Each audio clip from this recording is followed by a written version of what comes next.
unconstrained intuitive knowing, and a deepening emotional connection to their fellow man. Their ability to live a love-centered life by expressing the 6 heart virtues will be enhanced manyfold.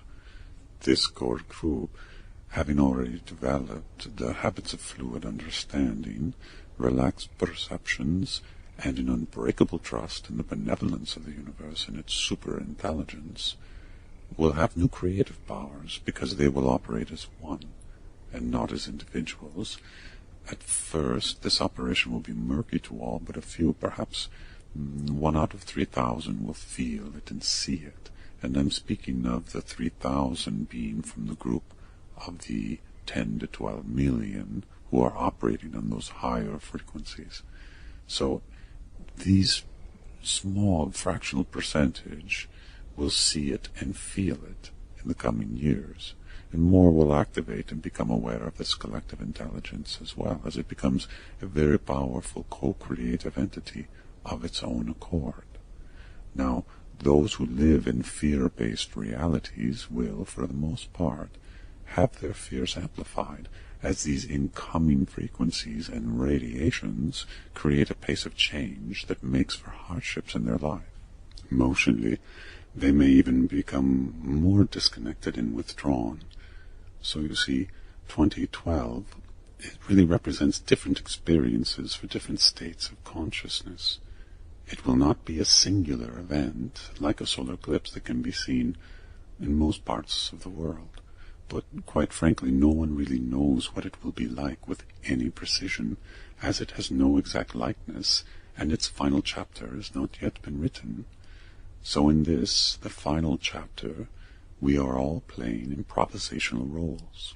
There is no script, and there is really no director in the formal sense of the word. Instead, we are allowed by First Source to choose our destiny, live a love-centered life and follow Earth's ascendancy, or live a fear-based life and remain in the third-dimensional frequency grid, with its inherent limitations intact. In the final assessment, 2012 is a choice.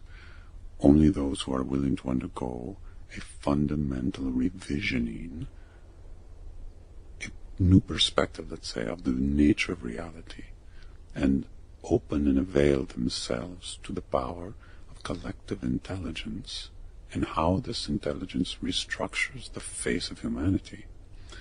Only they will really see 2012 as it is. All others will see illusions and, in a sense, be forced to live in the shadows of the real experience. Yeah. I know this is one of those really broad questions, James, but I saw an article the other day that said the number one, or I don't know, maybe number two thing that was being searched on in China, and I'm speaking of like the Google of China, if you will, was the phrase, "Why are we here?" So, in other words, why are any of us incarnated at this time, and what is our purpose? Again, I know it's a really broad question, but I actually get a lot of email around that subject from people. And when I saw this search result from the China Google, it just sort of like, okay, so it made my list, as you can see here. Oops, sorry. And so I just wanted to get your perspective on that. Mm-hmm. Well, people who live in these times, they want to feel a personal involvement in the collective human destiny. Mm-hmm. Unfortunately, the vast majority, other than voting for their politicians, don't really have a sense of this. They are passive observers looking into the arena of action, but not really participating, or so they believe. Everyone who is incarnate at this time has a higher self, and this higher self is aware of the specialness of this time, but the ego personality within the human instrument is not easily accessible to the higher self, and unless it has been properly conditioned and prepared, the ego personality will become like an agoraphobic who is afraid of wild, expansive places and simply wants to remain enclosed in its own reality. If you are here on Earth wearing the human instrument, you are here out of choice and purpose. The choice was made to experience this time, this alignment with the galactic center and the intensification of the creation beam of First Source. The purpose was to ease the experience of shifting from the old systems and reality models to the new, both for societies and individuals, as well as our planet and the creatures therein. That's why we are here. Now, you could say there's more to it than that, and I wouldn't disagree with you, but the other reasons do not carry the same potency of truth. The truth is that we have a responsibility to our fellow man, creatures, cultures, and Earth to ascend in unity and ease. This is why we are here. Mm-hmm. Yeah, I know you have answered this question before, but it's such a common question that I can't resist asking it again. So, can you respond in your own words? Mark? Yes. You can ask the question. Yeah, okay. Well, once I start talking, it's hard to stop. I understand. It's a discipline we can all probably practice a bit more. Okay, so here's the question. Actually, two questions. Why did you decide to release all of these materials anonymously, and why are you becoming more and more accessible now? I mean, agreeing to do this interview now, for example. That was actually pretty good, Mark. Very concise. I tried. Now to your first question.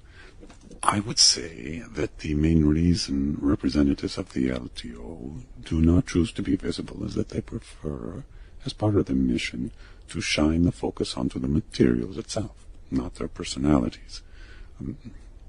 No one within the LTO is interested in establishing themselves as a spiritual authority or a way shower.